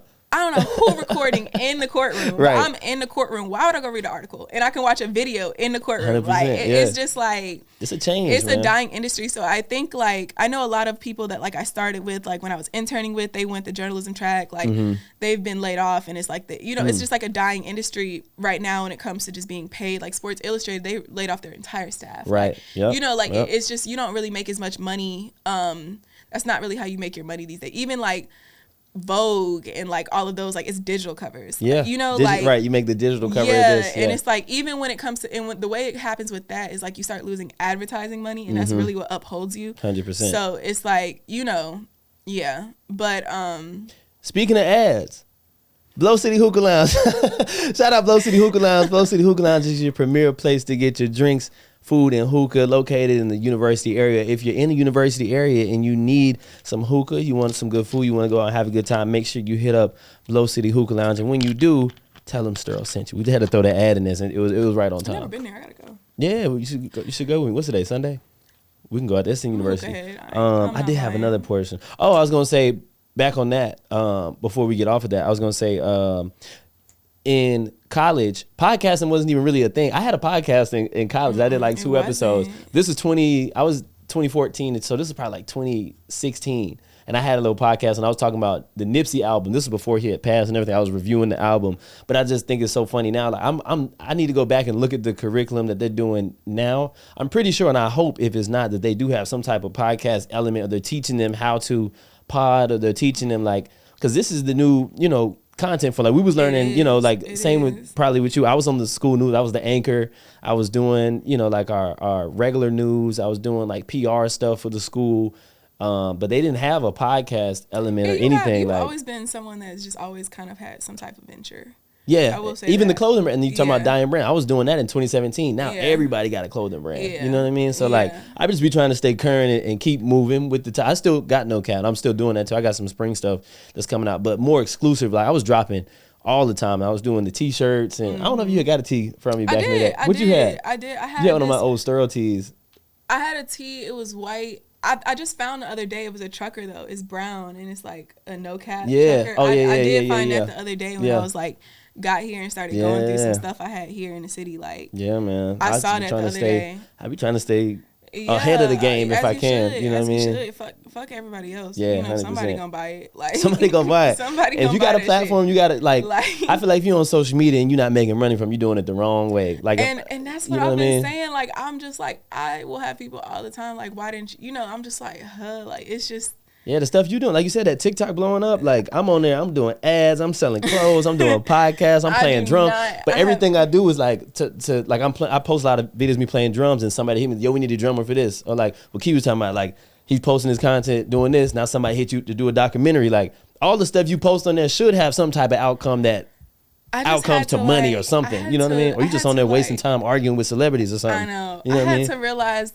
Like that I was a brand. Like that was the 100%. Biggest realization that I had. And your biggest cheerleader, your biggest brand ambassador, all of that. I didn't see social media. I saw social media was just a way for people to see what I was doing. Like, and I've definitely like, I've always known what it could do, but it was more so me. It's powerful, dog. Wanting to like put myself out there so much. Like now I don't even like posting shit on Instagram. Like my story cool, but like I don't know. Like, and I'm trying to get out of that, but it just comes from just like.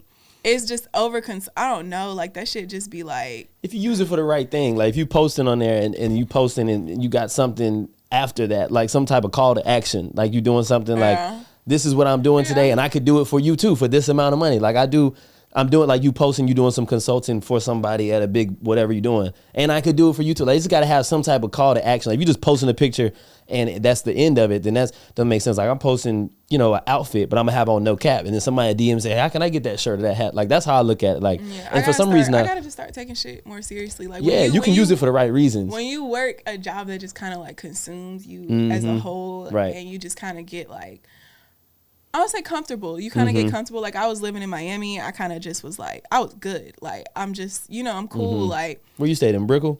In Wynwood, actually. Okay. Yeah. The art district. I think everybody should live in Miami once in their young life. I traveled there like 2 or 3 times. It's not a real place. It's not a real place. Yeah, the stuff like the there for 2 Live years. is crazy. The club. I went there when I went. Kanye and DJ Khaled came out and performed, and this is like 2 a.m. That's what I was saying. Miami is a place like we start. Like I'm taking it like if it's 8 o'clock, I'm taking a nap and I'm gonna get up at like 11 and start getting ready. We going to dinner at 12. Crazy. We going to the club at 2, and then we going to Booby Trap. After, and we staying in Booby Trap till the sun come up. Kanye and DJ Khaled performed at like 5 a.m. I was already back at the hotel, and I got on Instagram. I woke up and they was just now performing. I'm like, dog, this is nuts. But that's how it be. Like when Bag used to host Live, like 2:30. 3 a.m. is when you got. That's when you get there.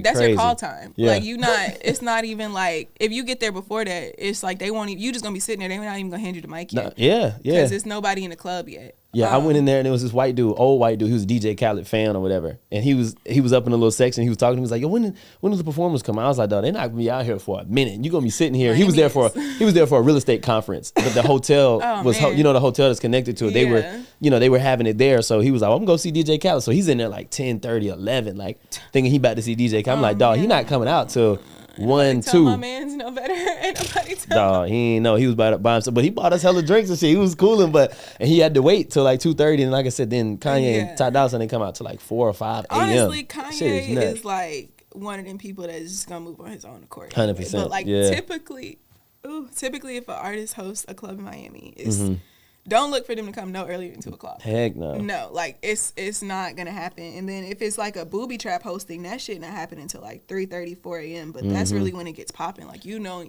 crazy. And booby trap at like midnight, it's just it's not even gonna be lit yet. What do you think about Kanye's like that remix? I heard like I didn't even like really dive into it like I should have. The beat was crazy. If you were talking about music, kind of like. Kanye is a lot for me sometimes. Like he's a lot for everybody. He's a lot for me. Like I have just not been tapped into him lately. I'm not gonna lie. Like I fuck with Kanye though. Like I do. I grew up on. He's another person I grew up on. 100%. And when we was talking about just having real fans, right? Like, that's right. another person. Yeah. You can't understand why people still fuck with him. It's just like real fan, and I think that's like what people don't understand about this industry today. Like you have real fandom. Like Nicki Minaj is the person. I would say Nicki Minaj has the worst set of fans. Like just like worse than Beyonce. Yeah. Yeah, like Beyonce fans not coming to you arguing. Nicki's fans are looking for an argument. Right, like, right, and they gonna settle it too. Beyonce fans move like her. They move like the artist. Like the artist. Got you. So that does make sense. Nicki's insane, so her fans are gonna be insane. Right. Beyonce don't speak, so her fans not gonna speak until she's spoken on. You know, like Facts. type shit like that. Yeah. But it's like. Kanye is cool though. Kanye's cool. You know, you have to separate the art from the artist sometimes. He did an interview with Justin LeBoy and it was horrible. It was horrible. Justin LeBoy was horrible as an interviewer. I'm just not tapped in right now. He's just like it's not. I feel like I gotta play it for you now. Did you hear it at all? I'm about to play. I think I heard a snippet on Instagram. He's still him when it comes to what he does musically, untouched. I think he's one of the best. Musicians, one of the best like musical minds that we have, and then that translates to his art when it comes to rapping. But I don't know, like where he stands. He's I don't think privileged rapper, but he's one of those guys too that doesn't fear consequences. You know what I'm saying? Like I'm Kanye, I'm Ye rather. You know what I'm saying? He's not gonna. He don't abide by the same rules that the average person, the average rapper. And then like he's doing everything by himself, like his own clothes. Fuck everybody in the world right now. Yeah, he's gonna get canceled and they still gonna listen to him. Then a week later, do a pop up in some random city. Yep, and everybody gonna be there. Line out the door, 100%. Still buying $200 hoodies with some random shit on it. Like the $20 John said he did, and that wet T-shirt that all the girls that wearing. Shit going viral. But I was like, okay, it's $20. The shipping $18. I'm like, so it's a $40 tank top. I mean, shit, you gotta make your money. Shipping costs. Nah, it's that thin ass tank top, like that shit. All the daddies wearing that tank top. I'm about to make me some no cap tank tops. Bro, you should. For real. Make some no cap tank tops. I'm about to do it. I follow. That's the thing too. Like with me, I don't steal, but I follow whatever is hot, whatever people doing. If it works for you, I'm gonna do it too. Maybe do it different though. Like his shit so big. Maybe like you know how Loewe got the small tiny logo. Yeah. Maybe do like a tiny logo in the middle, like no cap. I try it all. Like I think that less is more when it comes to female clothing sometimes. Like where everybody wearing that big ass wet. Yeah, but it's like everybody that I've seen wearing it has been on some like sex symbol shit. Like Chloe Bailey wore it. Yeah, like everybody that I've seen wearing it has like enacted what's the shirt saying. Right. Be out seeing people style that shit like a real outfit. Yeah, they just gonna wear that and nothing else. Yeah. I'm play a little bit of this. Oh, sorry. Let me play some again. Hold on. You know we had to get the hooligans up here. Just for the sake of, since we were talking about it. I got you. You heard it? Then you're going to add his Kanye Gregorian chants in there. You're going to make it, crazy beat though. Can't stop, won't stop. I just fucked your bitch in a Sean John tank top. Okay, I heard this part. Heard that part? I heard this little bit. Never let me get money again on my Cat Williams when they get funny. You know, he just talking shit, talking this kind of shit with the beat, like that. We just hit a number one. We right back. Yeah, he's still on the bottom. 500 up at the top. Titanium grills. That's crazy. Smile on the rock. See, he can do to a song like take what's already made and then make this. He was a producer first. Right. Artist. People forget. Yeah, people definitely forget that. People forget. It would be like if Sleep. Metro just started rapping right now. Right. Like, Switch it up. That's really what like people don't realize is how Kanye came in the game. Speaking of music, I want to tap on this a little bit before we end that part. YTB Fat. You brought him up earlier. Is he the first one on the new label? Was he the first one on the new label? Is, yeah. He's like kind of the one spearheading right now. And what label? What's the name? It's Loaf Boys Ventures. So, okay. So you know the Loaf Boys, they have got the JV with 10K Projects, which is like under Warner. Tell the people what a JV is. You speak a lot of industry lingo. It's a joint venture. So there's a lot of like most like indie labels are joint ventures. So like CMG is a joint venture with Interscope. TDE is a joint venture with Interscope. Like everybody, like these, QC was a joint venture with Capitol. Like you can't really like, you still need that machine to power you as like and get all that done. And you know, you still can have the phase and you still can handle the operations on this side, but when it comes to pushing the shit out and really just, you still need that big boy. machine. Yeah, Gotcha. you need that big machine if you really want to like make some noise and just have like the funding really to do everything that you want to do. So Loaf Boys. So yeah, he started that and Fat just took off. Like he really took off. Yeah, and I just started hearing about him. Fat is like he wasn't even one of these people that was out here rapping. Just where did that come? Because he said, like you said, just sort of came out he nowhere. from Memphis, West Memphis, Arkansas, but he's from there, and he wasn't necessarily like he was rapping, but like I don't think he wasn't known or nothing like that yet. He's also very young. Like Fat, he was like 20, 21 when he first, like he was very, very young. So like when he got with Bag, it was like the whole Who Is Fat album, he had that done when he came. Man had some crazy shit. Like I remember when he first came in studio and played Get Back, we was like, whoa, like everything was already, and he like really could make a chorus. Like that's the one thing a lot of these rappers can't do is make a hook. Like he could really make a hook and really make a whole song. Man, go up and down with his vocals, no auto. He was just really talented and actually liked making music. And so I think that's what's like set him apart. And we played it at the beginning. Let me see if I can find it again. I like so you called it, is it an actual thing, the Lover Boy, or you just called it that? Oh, okay.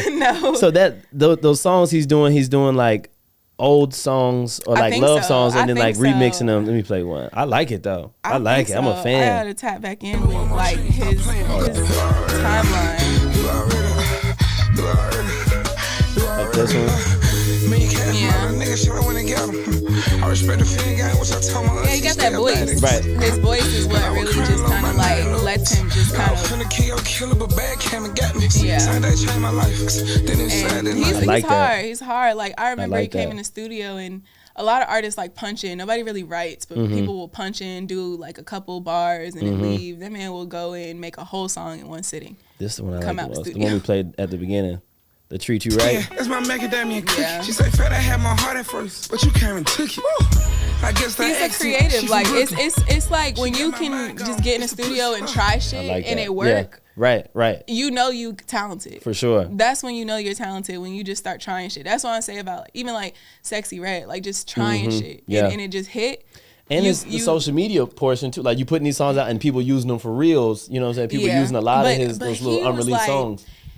With him, that's not even how it happened. Like he was like your favorite rapper. He didn't come out on no shit like this. He came out on some real gangster shit, and he from like Memphis, where that shit really like they different there. Like I've never coming from Charlotte. Like Charlotte is Charlotte, but it's a very it's not like it's still different. If somebody, and I can count on one hand, like I think I know 2 people throughout my whole school, like elementary to high school, that passed away, and it was on some freak accident shit. It wasn't like they got shot or.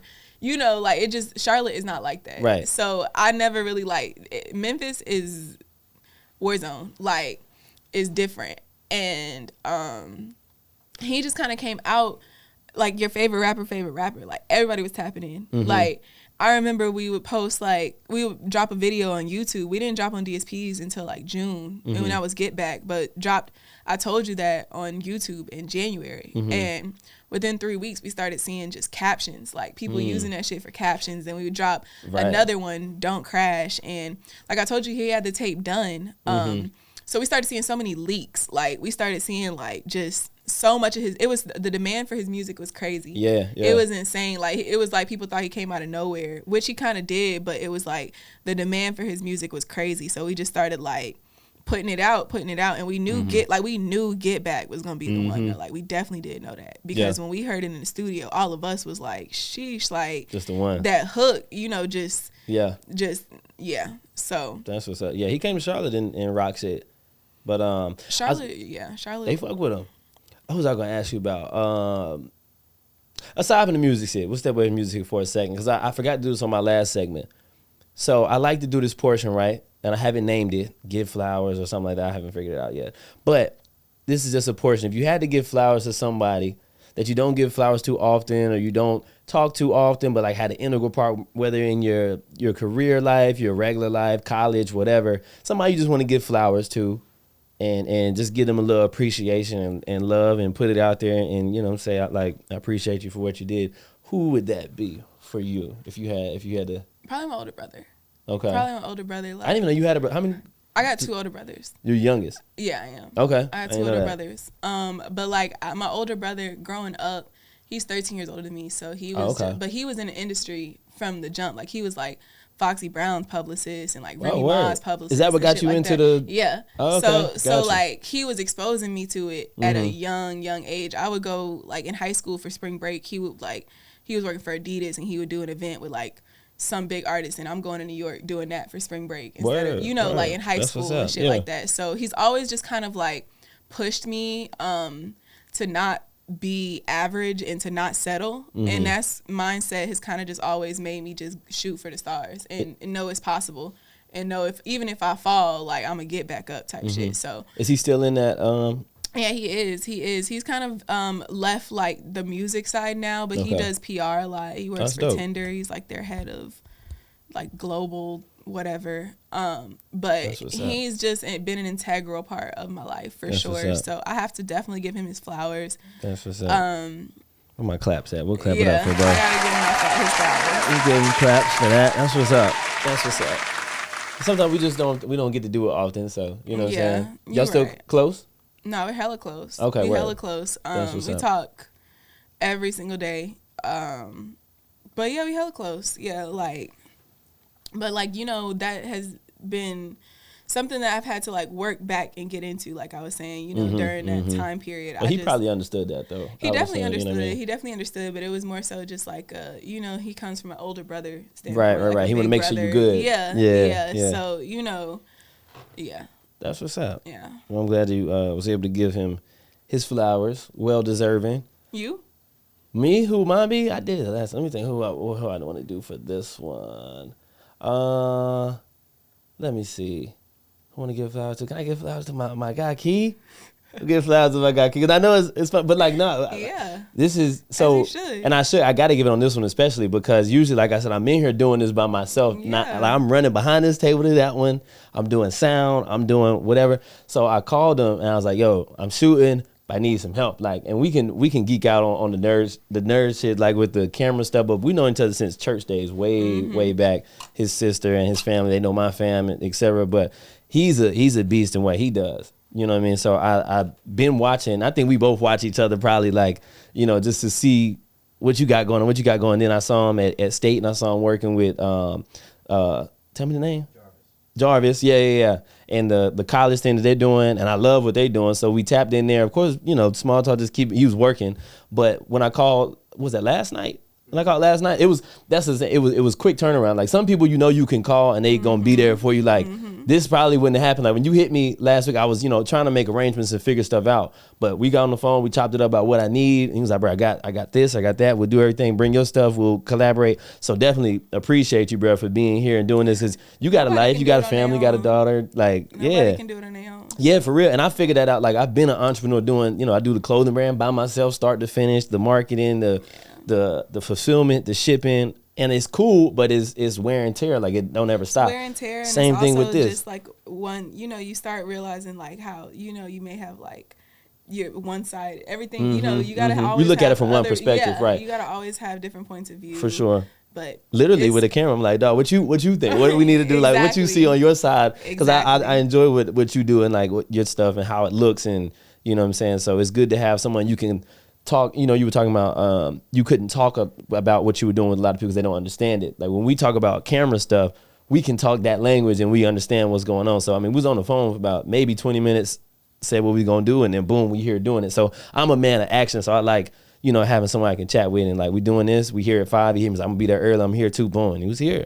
So I appreciate you, bro. I appreciate you for making this happen because this episode 4, so like trying to keep it moving. I don't want to, like fall back in the cracks and like, forward. Yeah, you gotta keep moving, especially with something like this. Like you gotta, I'm going out, people like, what's up with the pod? I like the pod. So I gotta keep content fresh. So, keep, doing what you doing, bro. Shit is amazing. So we give you your hand claps.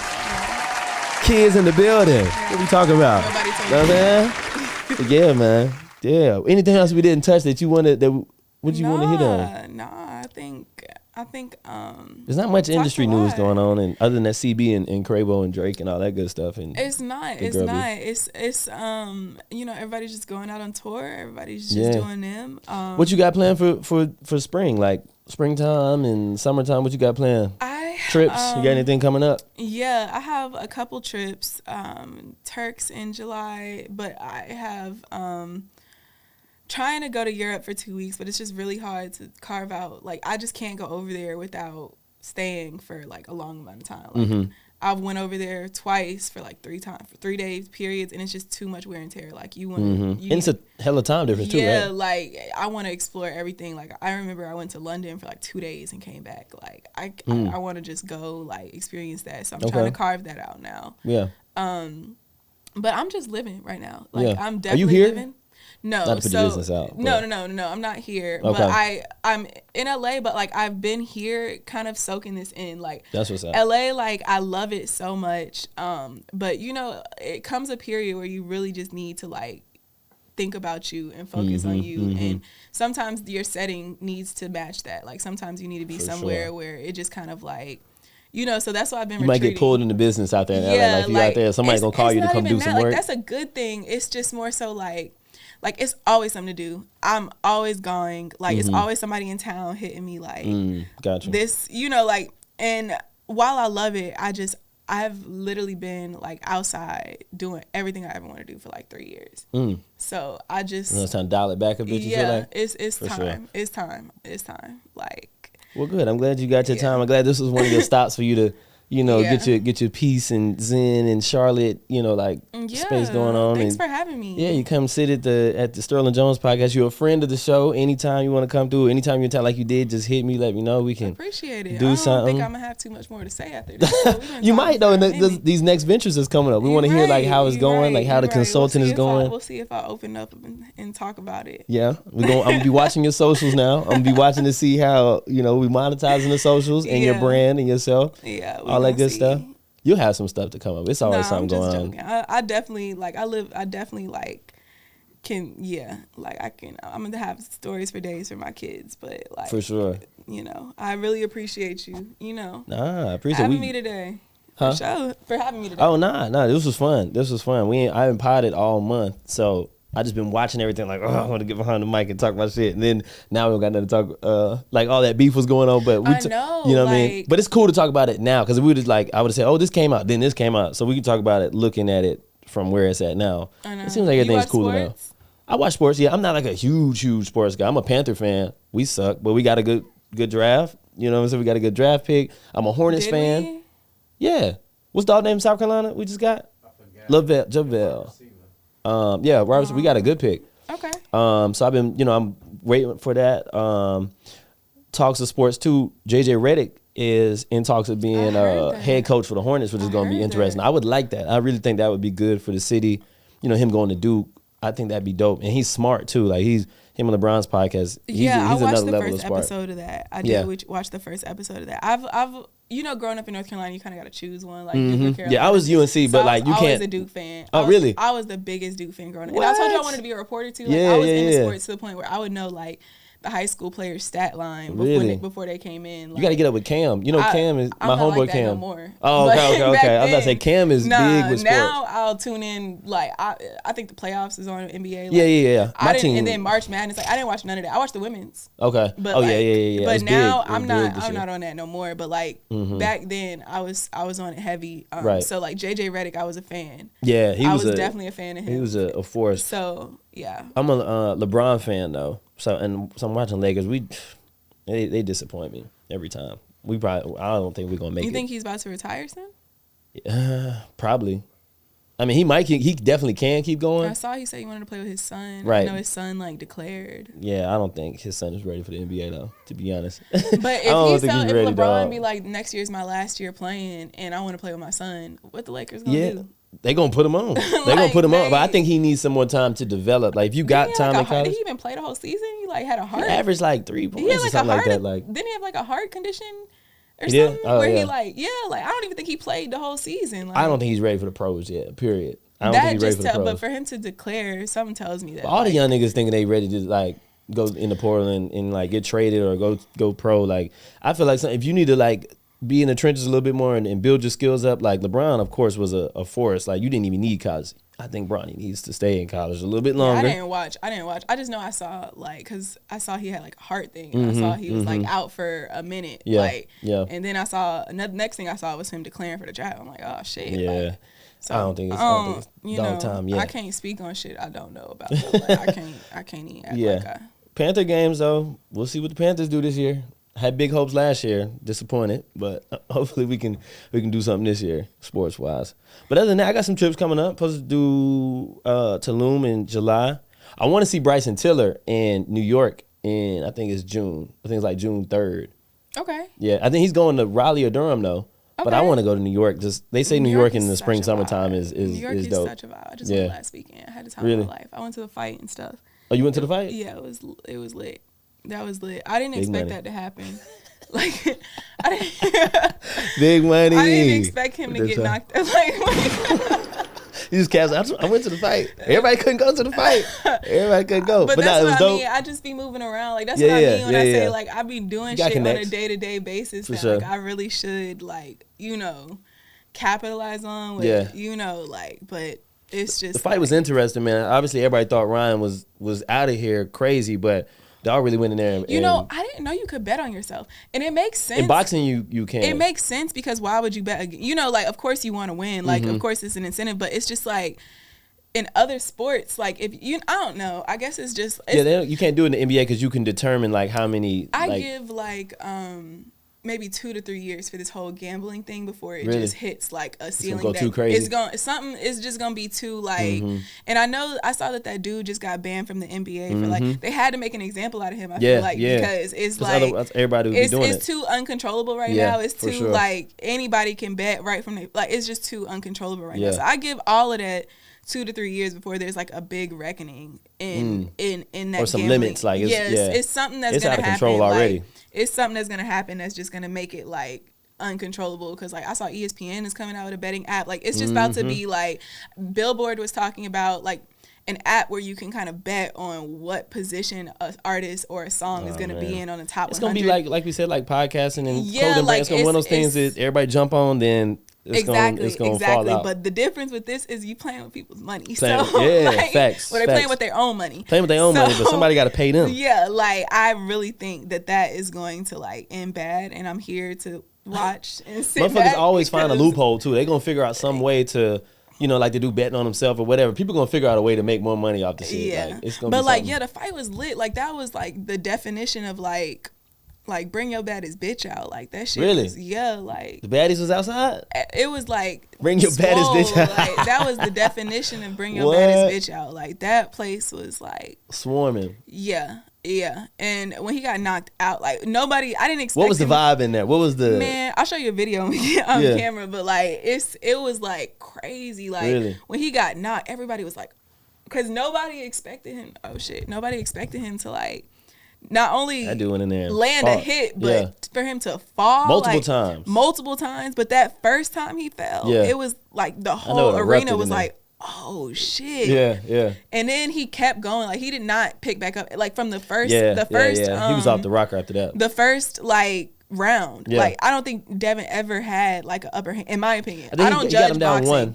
I don't judge boxing, but from my point of view, like it just never looked like he was gonna win. Got you. Ever. Like Ryan, that's what you call dominating the fight. He dominated that from the beginning. Like, and he dictated the energy. He basically told him like, this is what it is. And he was, that left hand they kept talking about, but when that nigga get a left hand on you, it's a wrap. And he hit him with that left hand and he went down. I just know that man could have killed him. Like he could have really knocked him out and killed him, but he didn't. Because like it was like for him to for the ref to even keep the fight going. Yeah, right. Like he was down so bad that like he really could have knocked the shit out of him and he didn't. Mm-hmm. And I think that like that needs to be like, that kind of scared me a little bit because I was like, oh my god, boxing is one of those sports, man. I was like, oh shit, like don't kill him now. The ref has an interesting job. You got to be able to judge if this guy is still able to fight. And of course, they always say, I'm good. But like you said, it could have went left. It could have went left. Yeah. Like he spared him in the last like couple rounds, and I was like, oh shit. But no, New York was on swole. Like New York was so fun. I actually really love that city. I'm trying to figure out like, if it wasn't so cold, I might give it a chance. But like living wise? Yeah, it's just too damn cold. Yeah, I'm good on that. It's so cold. I need my seasons. And it's like extremes. Like when it's hot as shit. And then they don't have central AC. And then it's like washer and dryer. Like when you go places other than the South, like shit like that is a luxury. And that's insane to me. What, a washer and dryer? Yeah. Even in LA, like having a washer and dryer is a luxury. So would they do laundromats and all of that? That's the normal thing. You'll be lucky if your building has like like some laundry, but as far as like interesting that, no, like that's a luxury. Yeah, and you're still paying more. You have it's just So, but no, you should definitely go to New York. Yeah, I want for that Tiller New York concert. Gives you main character syndrome. You will definitely get up there and immediately just feel like you in the city. I went one time right before COVID for Fashion Week. It was around my birthday, and I went kicked it with some of my people out there, and it was Fashion Week going on. So I was like I wasn't on the runway walking, but like I had a little guest designer seat. So I went to some of the shows out there, some of the clubs. This is so vibey. I've never done Fashion Week. Yeah, like just a fashion show. Like I haven't tapped into that world. Really? Like I haven't really like. That's where I would see it. Yeah, like I definitely want to. I definitely want to hit a couple shows. I don't necessarily want to like start over in the fashion industry. And the music scene out there is so transferable. Oh yeah, New York is this. Phil is out there. Philip Johnson from Piedmont. Oh, for real? Yeah, he's in the Wiz. Oh, that's hard. Yeah, I'll show it to you after. Shout out Philip, man. Shout out Philip. He's doing his thing out there. He's Philip Johnson. I remember him. Yeah, but I'll show you a picture. But he's in the Wiz with Avery Johnson and some other big names. That's hard. Yeah, that's and he's hard. the Tin Man. So he's singing there on tour. He's doing the whole nine out there right now. He Yeah, got, like a leading role. Yeah, like a leading role in the Wiz. Like they touring and doing all type of stuff. So that's hard. I'll show you that. I actually want to go. Yeah, that's why I need to see a Broadway musical. So I haven't done that, but I did the Fashion Week thing. It was cool. Okay. Shout out Philip. Shout out Piedmont. Everybody. I tell the people, if you went to Piedmont, you went everywhere. I go out, people be like, how you know this person? Yeah, right. You go to Piedmont, dog, everybody knows somebody from Piedmont. Piedmont and like maybe a little bit of Randolph. Like Piedmont and Randolph was in two middle schools where like. True. Where you went? I went to Alexander, fam. Alexander, was it AG? Nah, you said what? Is it AG? Alexander Graham? Nah. Alexander in Huntersville, bro. You're not from Charlotte for real. Thanks. Oh, okay. Cool beans. Well, yeah, man, I think we tapped in on everything. Other than that, we'll get on it. But appreciate you coming again. Appreciate you coming to sit with me and hang. Keep appreciate you too, bruh. But if you're still here and you're still watching, we appreciate you watching and listening and your viewership. Make sure you check out Kick Session if you need your kicks restored. If you got some old shoes that you want to tap back in, you want to bring them back to life, they can do it for you at a good price too. You can get your shoes restored, revived, Check out Kick Session. Also, check out Blow City Hookah Lounge. This episode is brought to you by, powered by, and sponsored by Blow City Hookah Lounge. Is this like live streaming? No. We recording. Oh, okay. Make sure you check them out. But aside from that, man, appreciate y'all tapping into the Sterling Jones podcast. I am Girls Like Sterl, a.k.a. Sterling Jones from the Sterling Jones podcast, where ideas spark. Oh, you made me mess up my exit. Creativity breeds conversation. Ideas spark brilliance. Appreciate y'all tapping in on episode 4. And other than that, man, we out of here. Catch y'all in the next one. You already know what it is, man. Y'all be safe out there. Hold it down. Have a good weekend.